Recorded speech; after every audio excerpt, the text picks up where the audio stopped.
Alors, la parabole des talents, nous allons ouvrir nos Bibles dans l'évangile selon Matthieu, dans son chapitre 25e, du verset 14 au verset 30. Nous allons lire. La Bible dit ceci.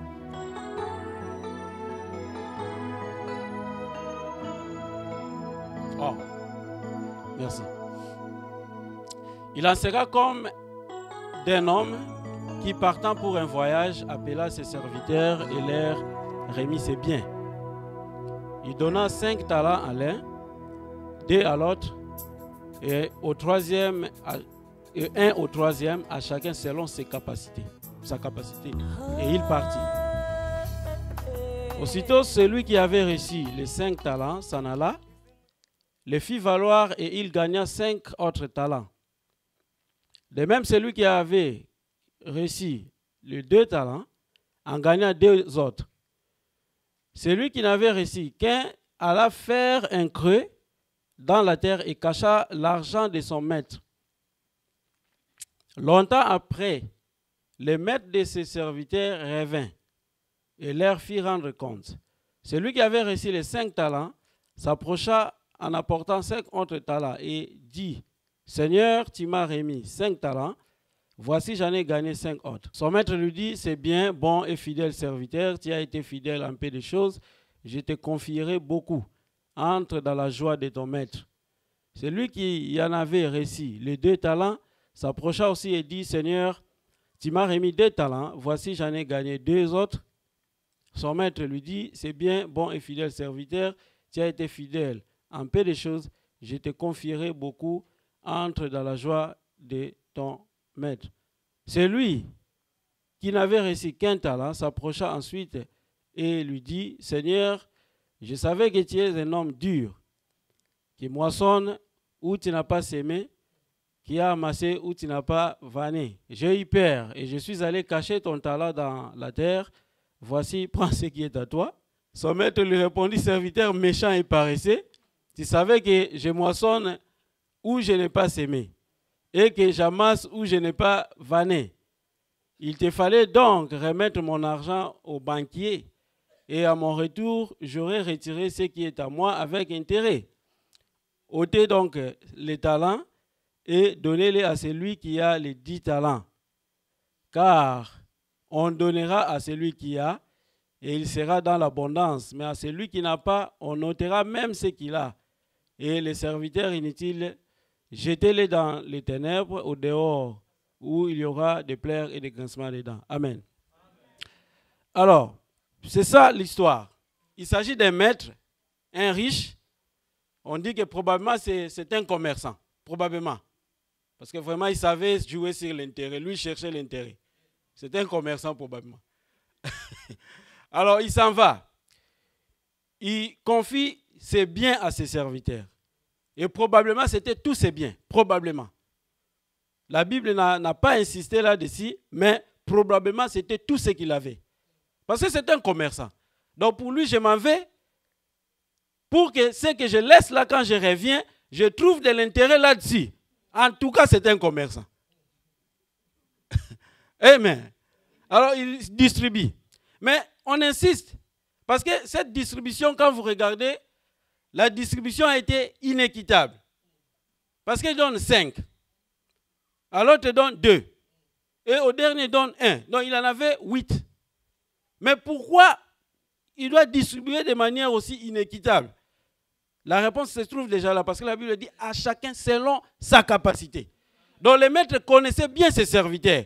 Il dit que c'est lui à qui je donne 5. En tout cas, il faut 5 pour lui. Si je donne 5 à celui à qui j'avais donné 2, ça ne va pas marcher.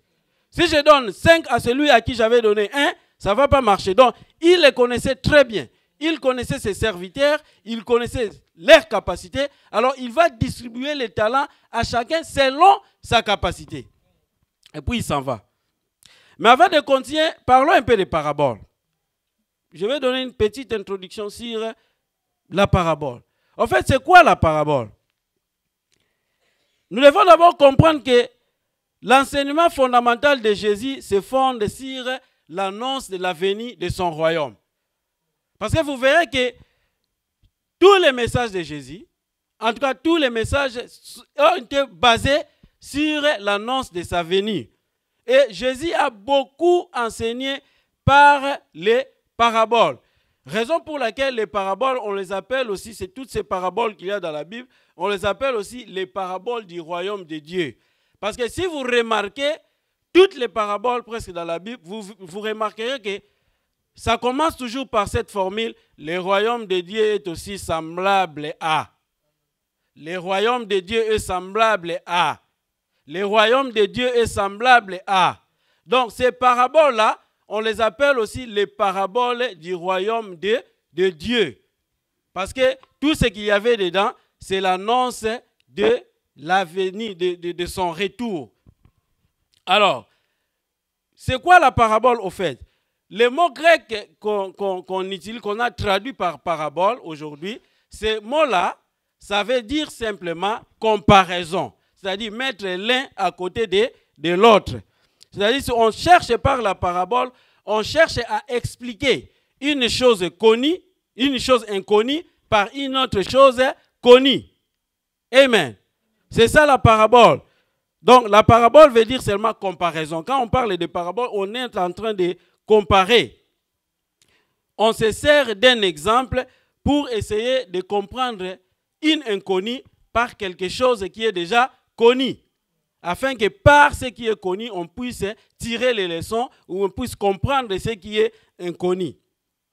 Alors, maintenant ici, Jésus est en train de comparer aussi sa venue avec cet homme riche qui va confier tous ses biens à ses serviteurs.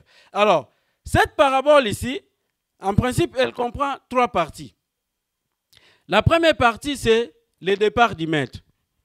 Donc, le départ du maître qui s'en est suivi par la distribution de ses biens par ses serviteurs, à ses serviteurs plutôt.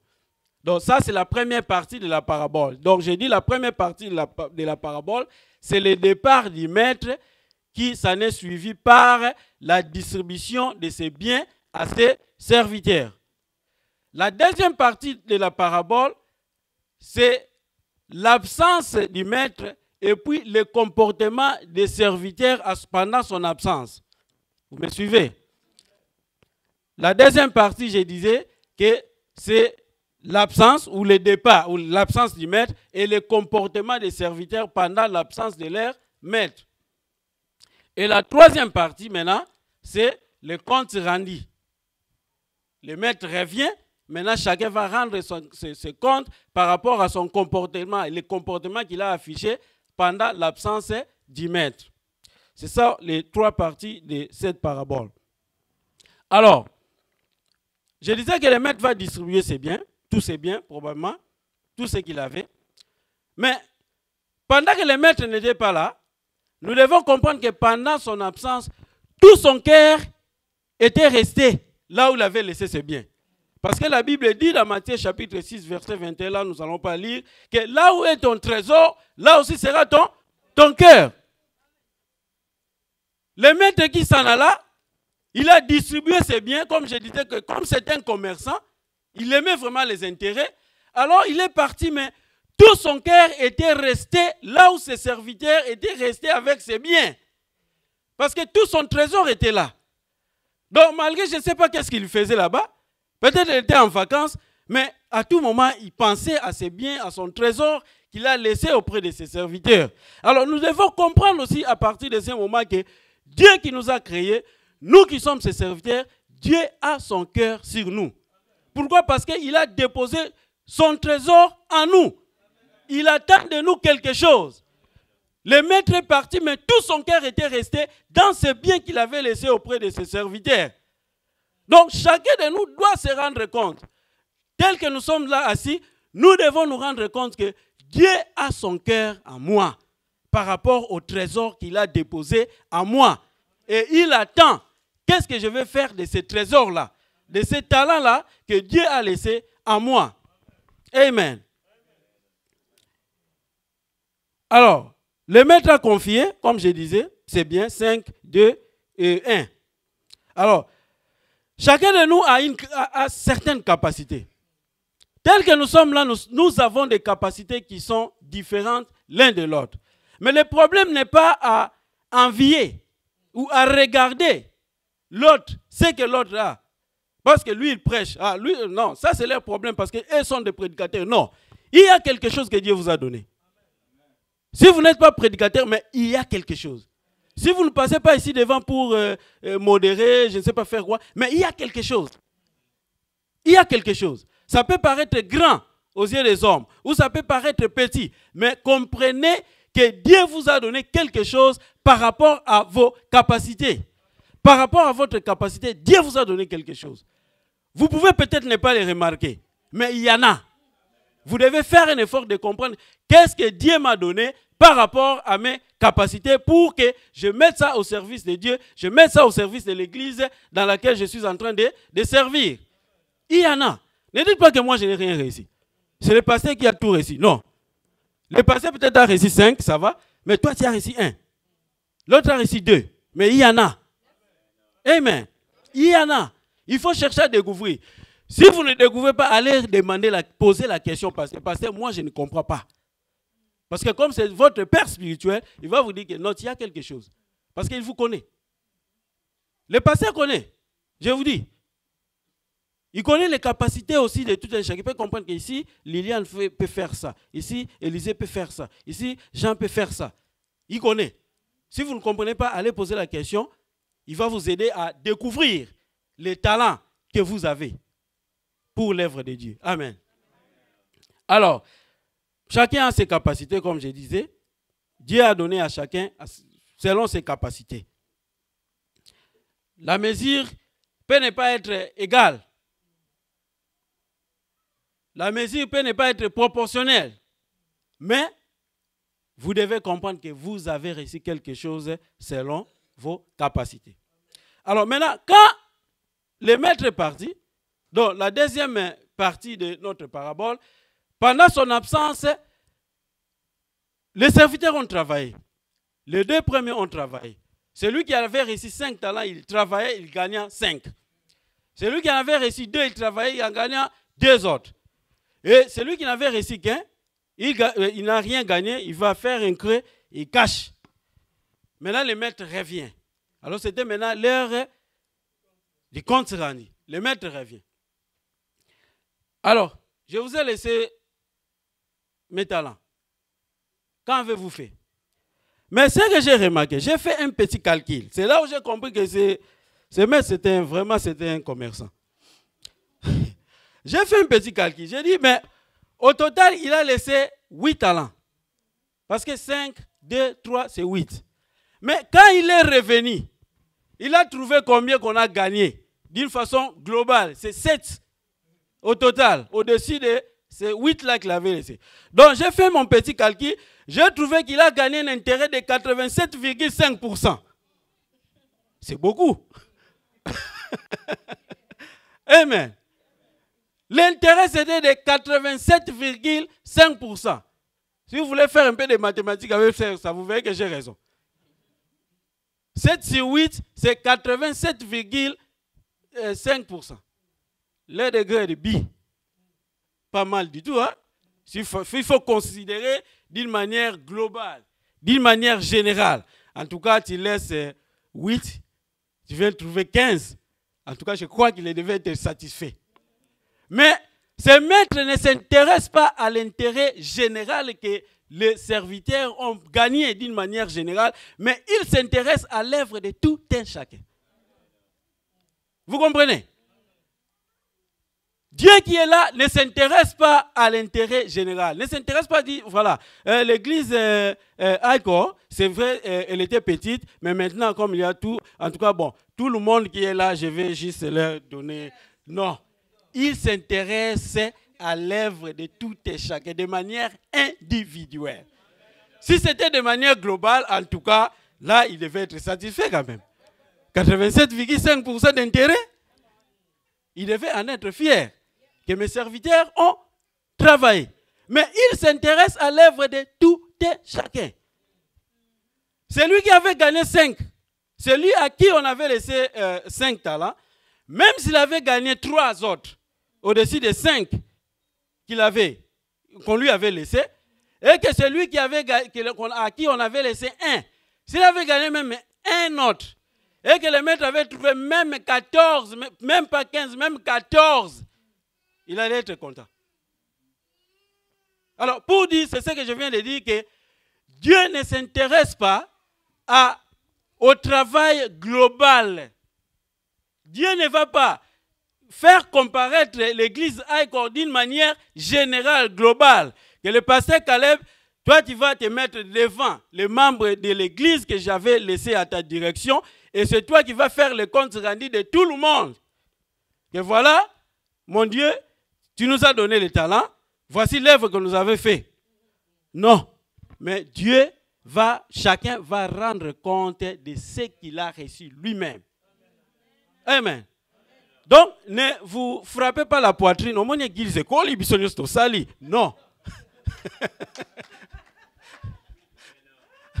Amen. Et ça qui mouké. Et koli donc bisonyo soto to sali. Non. Toi, qu'est-ce que tu as fait? Amen. Dieu s'intéresse au travail personnel, individuel de chacun.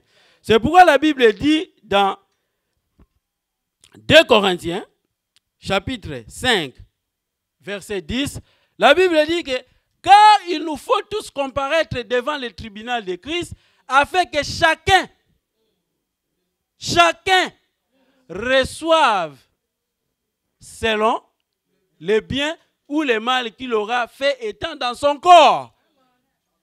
La comparaison sera individuelle. Il n'y aura pas de comparaison globale. En groupe, la comparaison sera individuelle. Si c'était seulement une comparaison en groupe, en tout cas, ce maître-là avec 87,5% d'intérêt, il allait tout oublier. Il allait juste féliciter tout le monde d'une manière générale. Merci parce que je vous ai laissé 8, vous en avez gagné 7, en tout cas merci.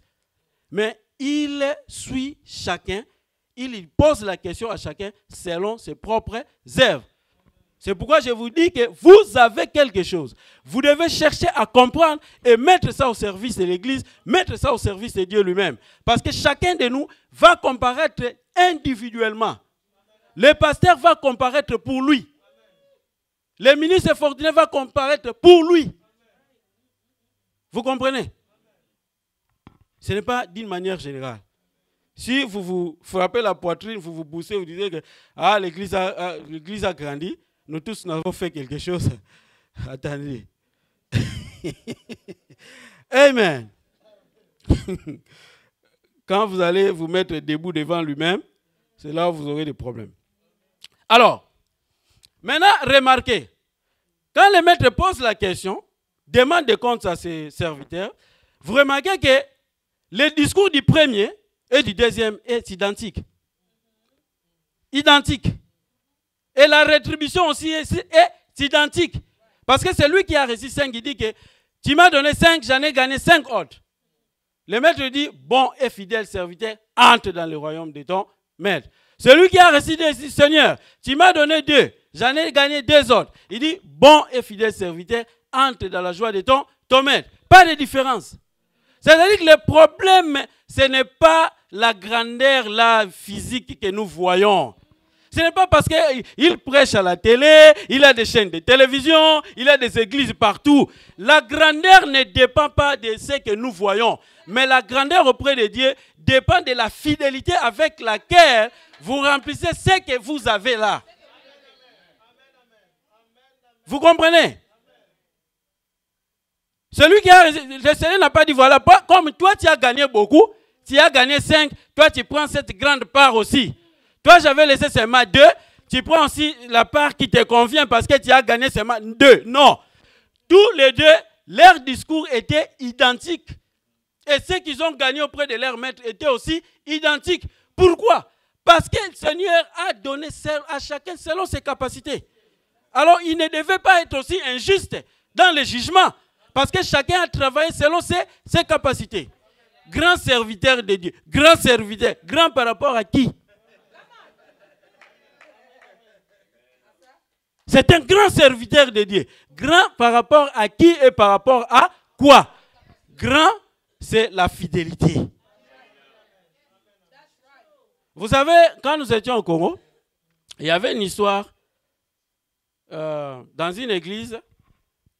Une maman a eu une vision. Alors, ils étaient dans l'église et ils ont vu maintenant l'ange est entré dans l'église avec des trônes, des couronnes. Alors, il était en train de distribuer des couronnes aux fidèles, aux membres de l'église. Maintenant, on a vu une grande trône. La dame a dit, ah, ça c'est pour les pasteurs. Ça c'est pour les pasteurs. La couronne qui était grande, tout le monde pensait que c'était pour les pasteurs. On va donner ça à une maman qui balayait l'église. Je dis, what? Le pasteur qui est là? On va lui donner une petite couronne et à cette maman-là seulement, on va... L'ange a dit, non, ce n'est pas ça. Cette maman est fidèle.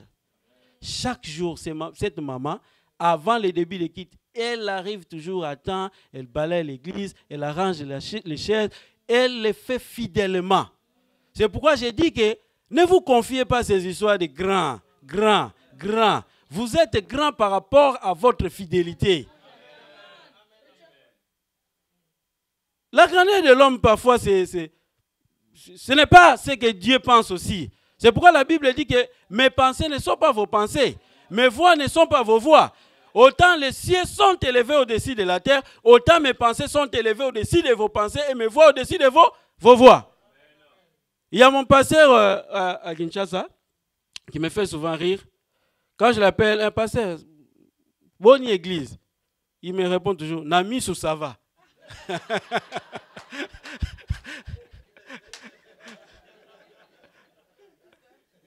Pasteur, bonne église, en tout cas, Nami sous boy ça va. Alors moi j'ai répliqué, bon, on a molli, moi, ah, on a molli, moi, on a eu mon zamba.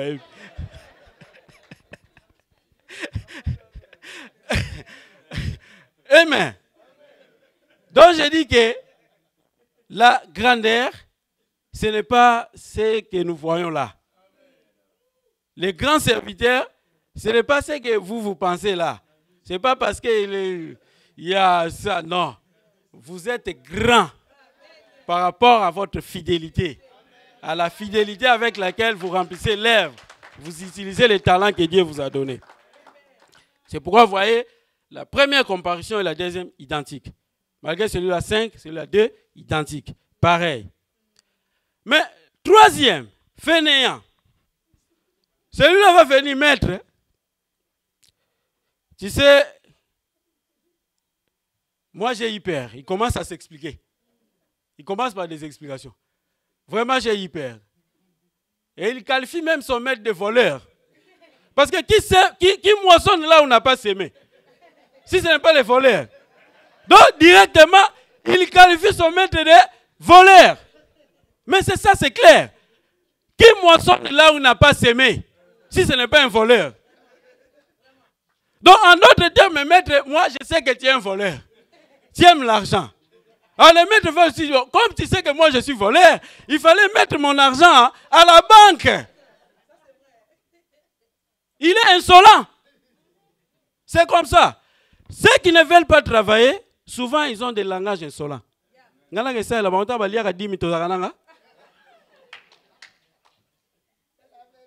Vous comprenez? Souvent, les gens qui ne veulent pas travailler, souvent, ils ont des langages insolents.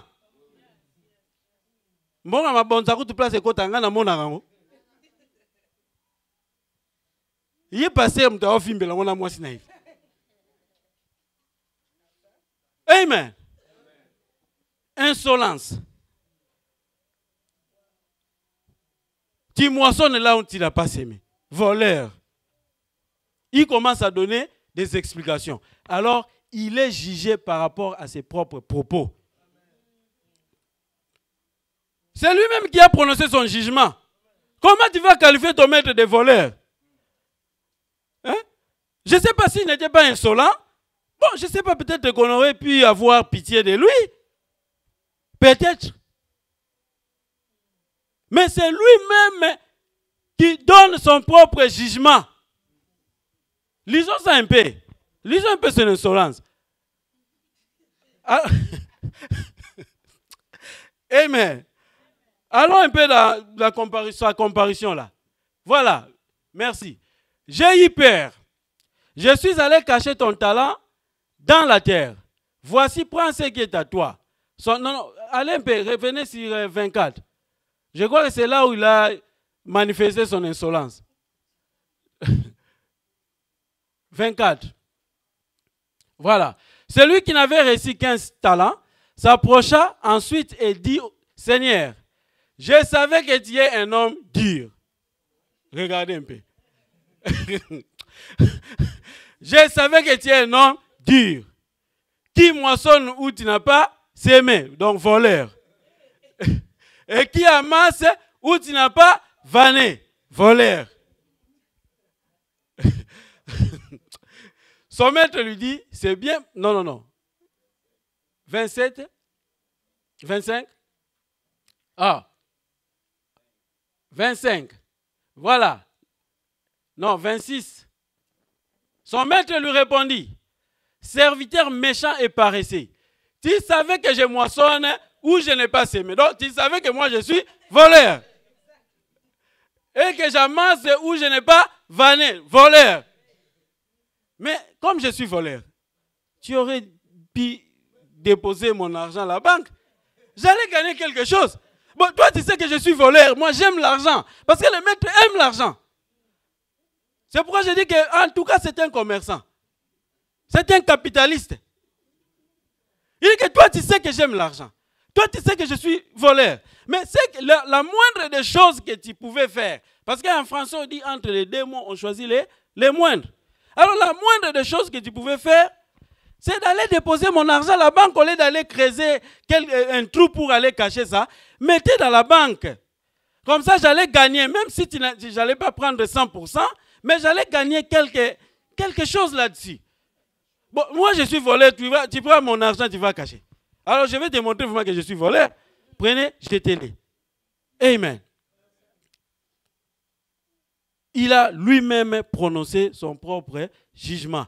Parce qu'il commence par des explications. Par des explications. Des explications. Et ces mêmes explications, les explications qu'il a données, l'ont condamné. Parce qu'il n'a pas voulu travailler. Il n'a pas voulu mettre au service de son maître ce qu'il avait reçu de lui. Alors c'est pourquoi j'ai dit que nous avons des talents. Chacun a quelque chose. Dans l'église de Dieu, il n'y a pas des arbitres. Hein? Il n'y a pas des arbitres qui sont là, qui observent et qui commencent à distribuer des cartons jaunes, des cartons rouges aux pasteurs, aux ministres. Que là, vraiment, le pasteur n'a pas bien agi. Jaune.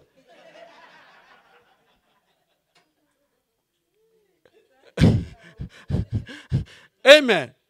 Et là, vraiment, ah non, le ministre Papi, il a très mal agi. Jaune. Et deuxième jaune, rouge. Parce que deuxième jaune consécutif dans un seul match, c'est rouge. Si c'est 2 matchs, peut-être le prochain, on dit que le prochain, il ne va pas jouer parce qu'il a accumulé 2 cartons jaunes. Il y a des gens comme ça. Les arbitres dans l'église. Au lieu de se mettre au travail, au lieu de mettre au service de l'église, mettre au service du peuple de Dieu, ce qu'il a reçu. Non, lui, là, il est assis, il commence à distribuer des cartons. Il commence à distribuer des cartons. Il y a des gens même qui sont méchants, lui, rouge directement. Sans avertissement. Oh, pasteur, pasteur, rouge.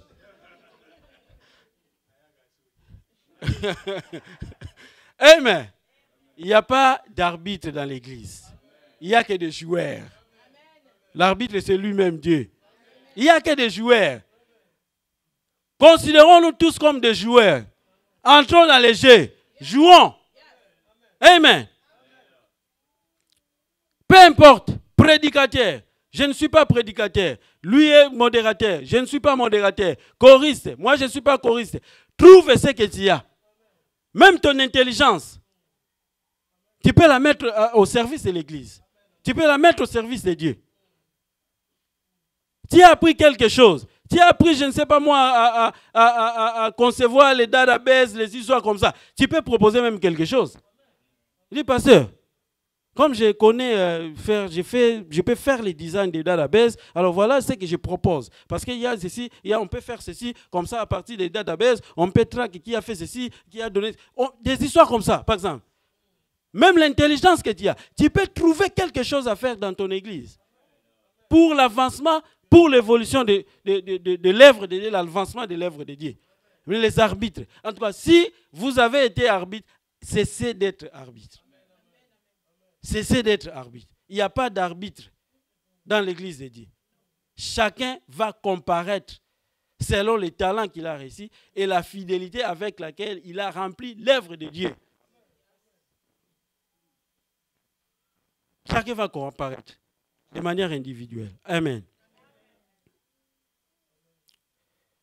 Alors, comme je disais que les dialogues du premier et du second étaient identiques, ils ont réussi à chacun de manière aussi identique, quel que soit le nombre de talents qu'ils avaient.